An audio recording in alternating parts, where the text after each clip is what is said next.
Hey guys, I'm back today sharing how to dry brush. I love dry brushing and I'm so excited to share this today. I am showing you guys my favorite brush to use for dry brushing. It's the chip brush. Those ends are jagged and irregular and perfect for dry brushing. I pre-painted the board a pale blue and I'm going to use a white today to show you how to dry brush. So you're just going to take the ends of the paintbrush, the bristles, and lightly dip them into the paint. You want a little more paint than that, but you don't want a whole lot because, this is called dry brushing, so you don't want a lot of paint on your paintbrush.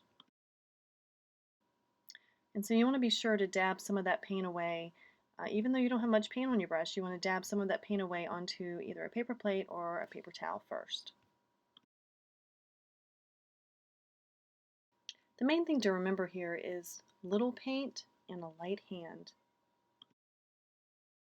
Okay, so you can see where I applied the paint for the dry brush and a few little heavy spots there that if you don't want that or you don't like it, it's easy to fix because it's paint. So just take some of your blue paint or whatever color you used on the base and just lightly brush over it. You don't want to cover up all of the dry brush that you did, so you want to just do a light hand, just enough to cover up those darker areas that you want to get rid of.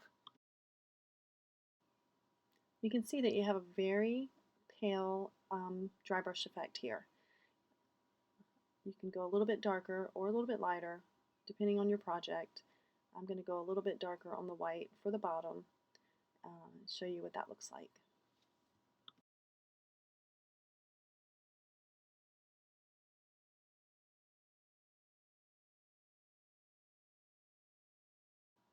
Okay, that's pretty much it for this part of the tutorial, showing how to do the white over top of color, a pale color blue, and how you do it light, or if you want to do a little heavier, a little more of the dry brushing, kind of showing the difference on the top and the bottom there.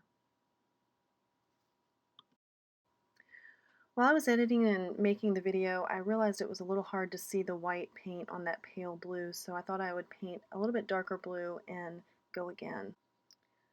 So I've loaded some paint on the brush and I'm going to show you again how I very lightly add just a hint of that white across the blue, and you can do it in long strokes like I'm showing here. You can do short little strokes if you're trying to kind of have more of a messy look. Either way, you just want to get a very light hint of paint onto the board.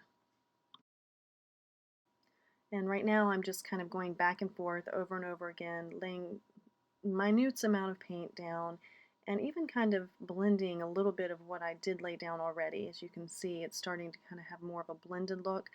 That's something I like to do because when I say I dry brush, I really literally like to have a very dry brush because I don't want to, usually I don't want a heavy look. It just depends on what I'm doing. If I'm doing a weathered finish, then I will sometimes have a little bit heavier on some of the colors because that's a very layered look. I use 2 and 3 and 4 colors for that particular look, and I'll be doing a tutorial on that soon too. But for this, I like to do a really dry brush and then kind of keep working that dry brush back and forth through that paint to kind of smooth things out and give it that really light, feathery appearance.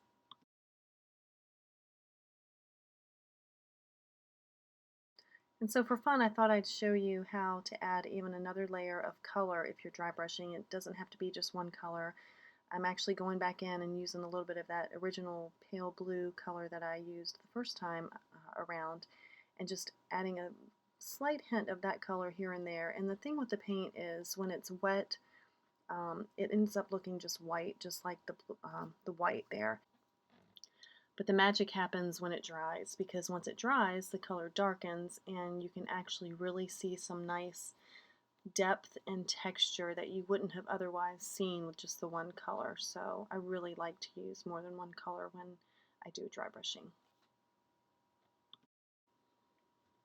Okay, and so finally I thought I'd share how to dry brush on something like this, which is probably more of what you're going to be doing other than, a flat piece of wood. You may be painting a dresser that's flat, but sometimes the piece that you have will have lumps and bumps and nooks and crannies, kind of like this lamp.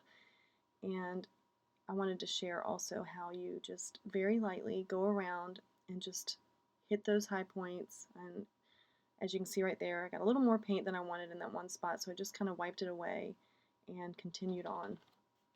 And really because, like I said, it's only paint. You can't really mess it up. If I wanted to, I could go back over that spot and add a little more of the dark blue, but really I don't think that looks bad. I wiped a little away and then kind of brushed back over it a few times, and it ended up looking like the rest of what I was doing. So adding the blue just kind of, it really, to me, I think the dry brushing softens the harshness of the paint, especially if you have a dark color. I love how this just brought out all of the highlights of this piece, and it really kind of softened it. What a difference. I love dry brushing. It's one of the reasons I do it all the time, because I love the effect it gives, and I love the way it makes a piece look. This piece was kind of a flat blue color. It was a pretty blue color, but it was kind of flat looking, and I think the details get lost. And so the great thing about dry brushing is it doesn't change the color necessarily, but it brings out those features. So I thought it'd be fun to add another layer of color to this one too, a little bit of white on the top of the blue. Typically when I'm doing dry brushing, I'll usually start from darkest and then go to lightest. So if I'm using more than one color, I'll start with the darkest and I'll end with the lightest. And today that would be the white color that I'm using. And that is dry brushing, you guys. It's pretty simple, like I said, and I probably made a way too long video to explain this really simple process, but I wanted to give you all the ins and outs on dry brushing.